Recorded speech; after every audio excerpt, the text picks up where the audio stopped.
lovely ladies, it's Jessie Danson with Danson for Joy. When I first found out that we were having twins, like the day we found out we were having twins, I searched on YouTube minimalism with twins or minimalist with twins because I knew that our home was small, our space was limited, and in preparing for two babies at once, I only wanted to purchase what we absolutely needed. I wanted to go pretty much minimalist with the twins.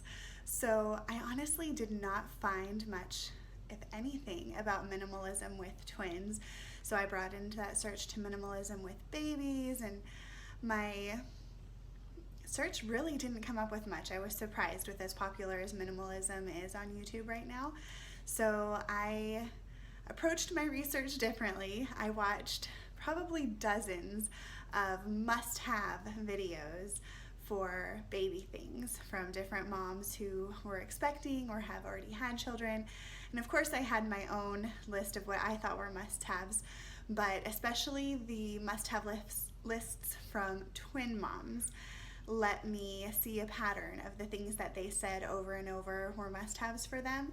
And so I put those things on my list of what we probably need to get for our twins, and ultimately got my plan in place for preparing for our twins. Now, in the process of watching all those videos though, I saw a lot of suggestions that I knew were not necessary for my family and me.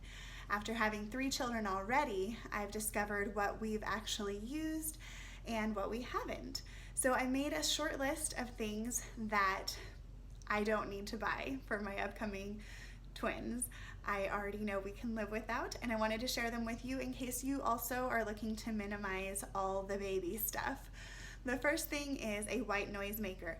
Now I know that white noise can be a must-have, and we use it for all of our babies. However, we have a box fan that we strategically move around our house in whatever room we need it.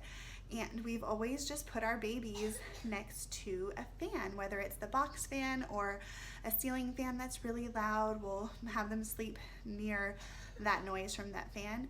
So I knew it was unnecessary for me to buy a white noise maker. I've also seen there are white noise apps, so that's something to keep in mind also, but I know we can just use the fan that we already have.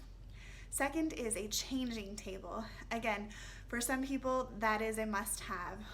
They use it consistently and it is an essential piece of furniture for them. However, the changing table that I prepared for our firstborn daughter really didn't get a whole lot of use. Maybe when she was a newborn and I was just starting the whole mommy thing, but I found that I ended up, especially with my second daughter and third daughter, just changing them on the bed or the floor or my lap.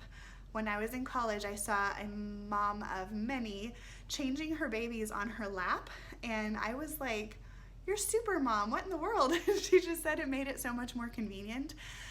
No matter where she was, as long as there was a place for her to sit down, she could change her babies. So I learned how to do that. Seriously, the most convenient thing ever. It's not messy if you know how to do it right and if you've practiced since they were little. And anyway, I do that all the time. Let me know in the comments below if you want to see a video about that. But yeah, we just don't need a changing table, so I'm not going to have to worry about making space for one. On the subject of diaper changes, we don't need a wipe warmer. Yes, I know sometimes in the winter time those wipes can be cold and the babies don't like them, but what I've done in a pinch is just crumple up the wipe in my hand for a minute or so, not even, just a few seconds, and my own body heat will warm up the wipe enough that I can wipe the baby without causing any tears. And then a Diaper Genie. I've never had one, but we've always gotten along without it, so I know we don't need one. If we have stinky diapers, a lot of times I'll just put them outside. I know if you live in an apartment or something that may not be possible, but I can just put a plastic bag outside the door, and whenever my husband or I actually go outside, we can take it to the dumpster or the trash can. So yeah, we don't need a Diaper Genie. Also, a bassinet. We had a bassinet for our first 2, I think all 3 of our girls so far. However, our last baby did not sleep well on her back. She would always have trouble breathing. So I ended up, just to help her breathe better, having her sleep in her infant carrier, her car seat. I'd bring that into the house, put her in that, and it would cradle her and keep her propped up. And I know that can be dangerous if the babies slide down, but I was just very careful with that, and I would buckle her if I needed to keep her upright and where she wouldn't like slump down and suffocate.